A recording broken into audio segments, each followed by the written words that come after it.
Ini adalah compact SUV yang paling nggak masuk akal, Chery Tiggo Cross. Dan ini dia 7 alasan kenapa kalian harus beli mobil ini. Chery Tiggo Cross masuk dalam kelas compact SUV. Dia akan melawan rival-rivalnya yang sudah lebih dulu hadir seperti Toyota Race, Daihatsu Rocky, Honda WRV, lalu ada Kia Sonet, ada juga Hyundai Venue, dan rival terdekatnya adalah Wuling Alves. Kira-kira mampukah dia melawan rival-rivalnya yang sudah lebih dulu hadir?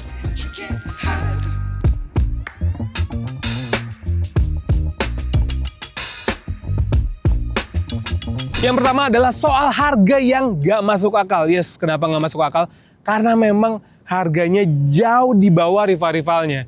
Jadi sebagai gambaran, Tiggo Cross ini yang premium harganya 279,5 juta.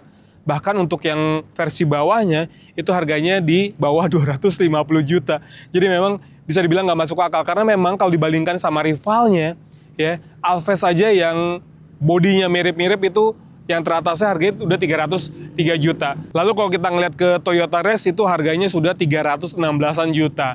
Naik lagi ke atas ada Hyundai Venue, harganya sudah 340 juta. Naik lagi ke atas kayak Kia Sonet itu harganya sudah 373 juta.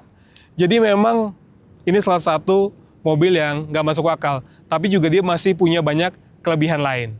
2. Dimensi. Yes, bisa teman-teman lihat di sini. Dimensi dari Tiggo Cross itu dia cukup besar dibandingkan rival-rival sekelasnya ya. Jadi kalau di Tiggo Cross ini panjangnya aja dia 4,3 meter dengan lebar 1,8 meter dan tinggi 1,6 meter. Yes, dia jelas jauh lebih besar dibandingkan misalnya Toyota Race ya. Itu dia untuk panjangnya aja di sekitar 4,030 mm. Jadi artinya memang ada selisih sekitar 300 mm yang mana itu sangat berpengaruh terhadap ruang kabinnya. Ketiga, desain. Jadi memang secara tampilan atau fasianya sekarang sudah berubah total dibandingkan misalnya sama Tiggo 5X ya. Jadi tampang depannya itu seperti tampang harimau dengan taringnya ya di bagian depan DRL-nya, dan lampunya sekarang sudah LED semua, tampangnya lebih sangar lagi.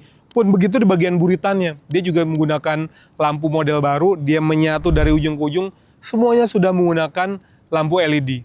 Dan untuk pilihan warna teman-teman, dia sudah ada 4 pilihan warna, putih seperti ini, merah, silver, dan juga hitam.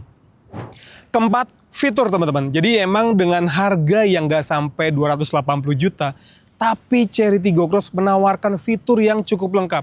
Misalnya kayak gini, jadi kuncinya itu masih ada di kantong ya, kita tinggal mendekat aja, mobilnya sudah akan terbuka kuncinya dan kita bisa masuk dengan mudahnya. Begitu juga ketika misalnya kita akan menutup pintunya, kita tinggal menjauh aja dan mobilnya itu akan otomatis terkunci, ya kan? Ada bunyinya. Dan untuk fitur-fitur lainnya, dia sudah dilengkapi dengan sunroof. Ada juga set total ada 15 fitur yang sangat membantu pengemudi. Mulai dari blind spot detection, rear cross traffic alert, ada juga adaptive cruise control, lane keeping assist. Jadi memang selengkap itu dengan mobil harga yang nggak sampai 280 juta. Udah gitu juga fitur lainnya juga punya misalnya Android Auto dan juga Apple CarPlay. Serta kamera 360. Jadi emang fiturnya banyak banget. Nggak masuk akal kan? 5. Kepraktisan. Jadi emang mobil ini punya kompartemen yang juga cukup banyak teman-teman. Untuk cup holder aja total ada 8 buah. 4 di belakang, 4 di bagian depan. Udah gitu juga kompartemen yang terbukanya juga cukup banyak ya. Misalnya ada tempat di sini, lalu kompartemen tertutup ada di bagian tengah, di bagian depan juga ada ya. Bahkan kalau kita mau naruh kartu aja, dia sudah ada tempat khusus. Jadi kita lebih praktis kalau mau naruh kartu digital. Wait, what? Kita mau masuk tol atau misalnya ke parkiran. Jadi praktis banget. 6. Akomodasinya, yes. Jadi memang kalau dari dimensinya tadi yang memang dia cukup besar dibandingkan rivalnya, bahkan ada selisih sekitar 300 mm. Dampaknya apa? Dampaknya terhadap akomodasi penumpangnya. Jadi untuk penumpangnya kita bisa lihat ya, ini bisa sampai 10 jari untuk legroomnya. Lalu headroomnya juga masih aman banget ya, lebih dari 7 jari. Jadi orang dengan tinggi seperti saya 170 cm itu masih aman banget duduk di belakang. Cuma memang karena dia model door trim yang tinggi ya, sehingga kita tuh seperti tenggelam ada di dalam sini. Tidak hanya penumpang, tapi juga barangnya yang cukup besar. Bisa dibayangkan teman-teman, ini buat naruh koper yang ditinggiin atau diberiin aja itu masih oke banget ya. Jadi memang dia dari dasarnya ke atas jok ini dia cukup tinggi. Udah gitu juga ke dalamnya dia juga cukup panjang ya. Dan kalau teman-teman mau tambah lagi muatannya misalnya, tinggal dilipat saja jok baris keduanya, tapi memang dia agak sedikit menanjak di bagian depannya sehingga dia tidak rata lantai. 7. Kenyamanan. Yes, bisa dibilang Tigo Cross ini soal kenyamanan dia di rentang yang tengah-tengah ya. Artinya nggak terlalu keras banget misalnya kayak WRV yang RS, tapi juga nggak terlalu yang lembut-lembut banget ya seperti Alves gitu. Jadi memang ada di tengah-tengah nih alias moderat. Ketika misalnya di jalan yang kasar seperti ini, memang berasa dia seperti yang agak lumayan ya keras ya, karena memang dari bannya juga yang tekanannya cukup tinggi. Tapi ketika misalnya ketemu jalan yang bumpy atau misalnya jalan aspal yang bergelombang, dia sebetulnya masih enak ya. Dan kalau kita ajak manuver, body rollnya dia lumayan terasa.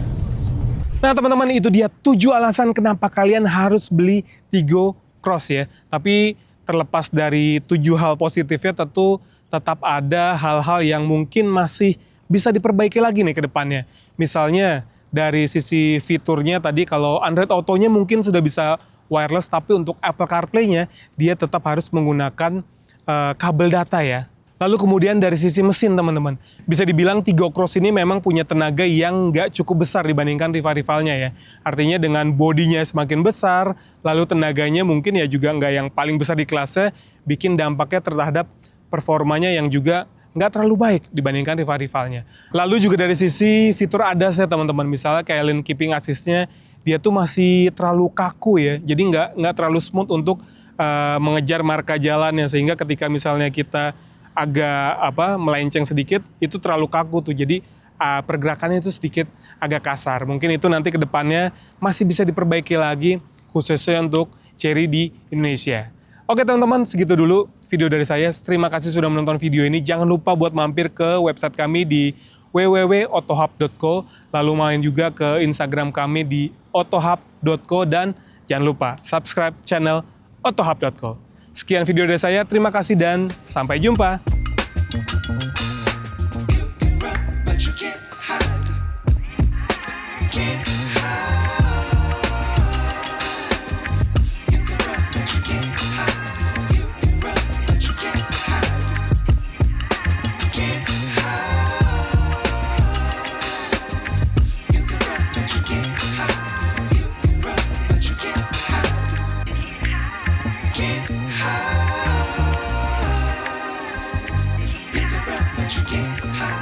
You can run, but you can't